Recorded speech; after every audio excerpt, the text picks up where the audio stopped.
Tell you what, it's a beautiful day outside. Absolutely gorgeous. Been outside today, been beautiful. But inside, no windows open because bugs keep coming in, and I ain't got a fan on. So you're gonna see me dripping, sweating, being absolutely ridiculous because fan there off screen interferes with audio. Yeah, so I'm doing this for you. Anyways, let's talk about a big snake. How's it going, everybody? It's your so Prince Seal Yorkshire, and today I thought I'd talk about a very, very big prehistoric fossil snake. And if this one was included in Snakes on a Plane, you know, that one with Samuel L. Jackson, I don't think they fit it on a plane, so I think the film would go as it did anyways. It's like, well, we forgot that big snake down there. Oh well, but hey. And the big snake in question is actually quite an interesting and actually quite a famous big snake in paleontology, and it's not the Titanic boa, and it's not some of these other giant snakes. It is in fact a marine snake called Palaeophis. Now, to talk about Palaeophis, which obviously is this big scaly thing that's about to eat me, we've got to talk about Palaeophids. Now, Palaeophids were an extinct group of snakes that seem to be quite marine adapted. They've got special adaptations that actually allowed them to swim in water, particularly compressed vertebrae, so the vertebrae was squashed sideways. They've got less pronounced vertebral processes, so basically any pointy bits on the vertebrae, they're not as long and not as pronounced as, say, other animals like Spinosaurus. Well, definitely not in that caliber then.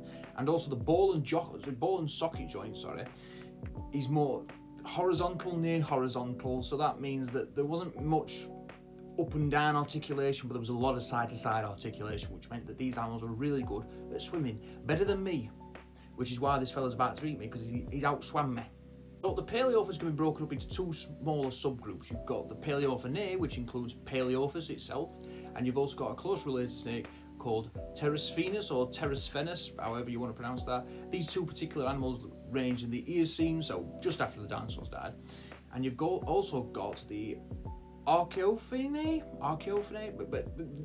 but how I pronounce it doesn't really matter because you've only got one species in there. You've got Archaeophis, which also exists in the Eocene. So all these snakes seem to exist just after the extinction of the dinosaurs. Now, even though this is such a small group, the Palaeophids actually seems to be a very long existence. It seems like that they seem to stretch from the late Cretaceous period, about 70.6 million years ago, to 33.9 million years ago. But those late Cretaceous records could actually be of very similar snakes, but not actually from Palaeophis. They could be something different. Now, Palaeophis itsen, well, this seems to have ranged from possibly as early as the Cenomanian to the Eocene. Now, that's a range from about 100 million years to 33.9 million years, which is ridiculous. But again, I do think that these late Cretaceous records are actually from different animals. But it's more likely that this animal actually existed just before the extinction of the dinosaurs, about 66 million years ago, and actually stretched to the Eocene about 33.9 million years ago. So this fella seems to have seen the extinction of the dinosaurs and thought, you know what, I'm going to go on a bit longer. And he did. Look at him. Yeah, he's a long stretch. He's a snake. He's long. Now, in terms of stretching its sen, it's actually stretched its sen quite across the globe, really.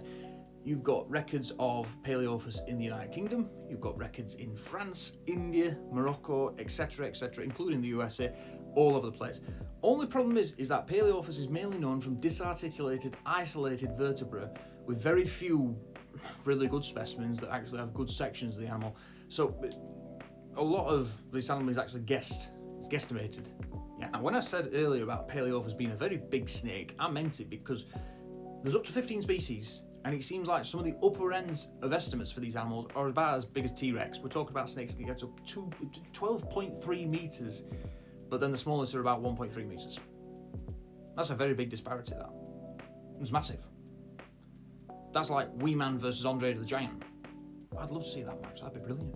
Now, a little interesting topic I want to talk about with Palaeophis in particular is the grade of Palaeophis. Now, what do I mean by grade? Well, this is a term in terms of taxonomy where we see steps from the most primitive member up to the most derived member or most advanced member in the family tree, and we see subtle changes as we go along, and we can actually track this in Palaeophis itself.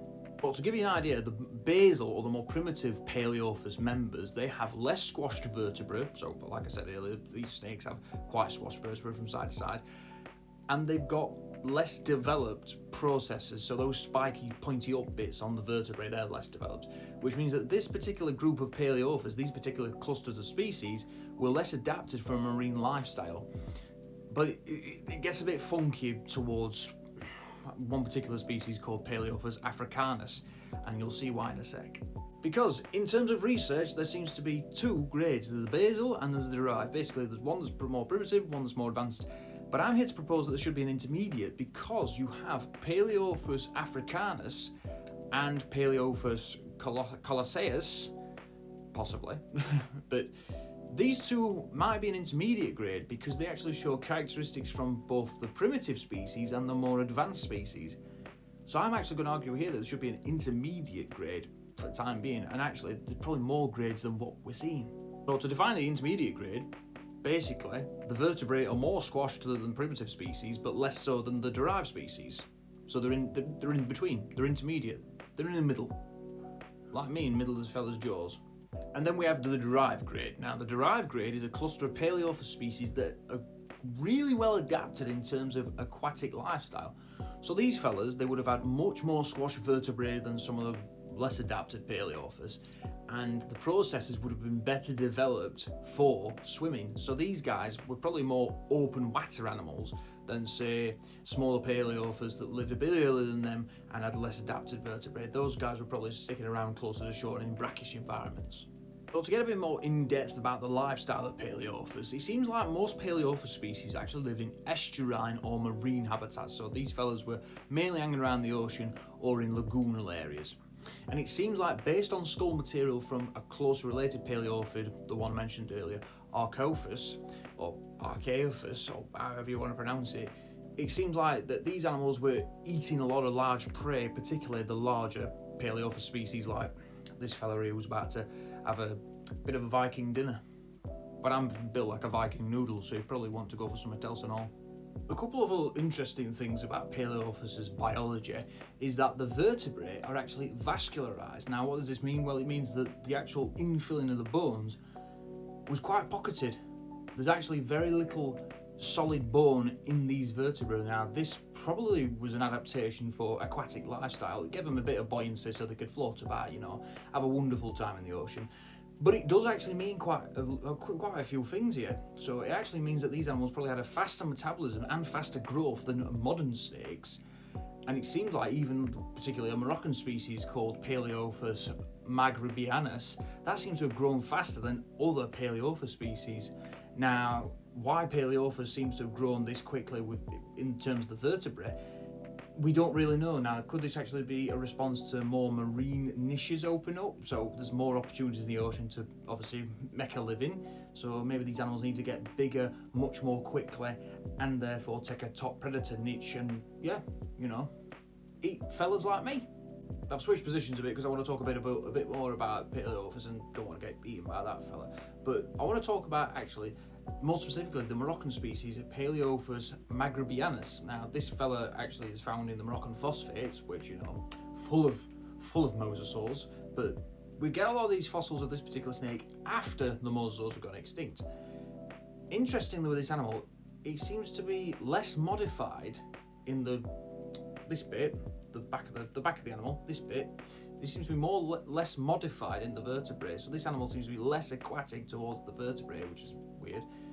It's been proposed though that because snakes have such long lungs, this was an adaptation to having, a bigger lung, so this animal could go diving, probably, maybe.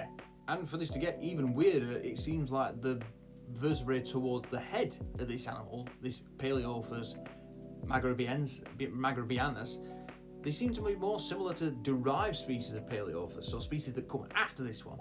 It's weird.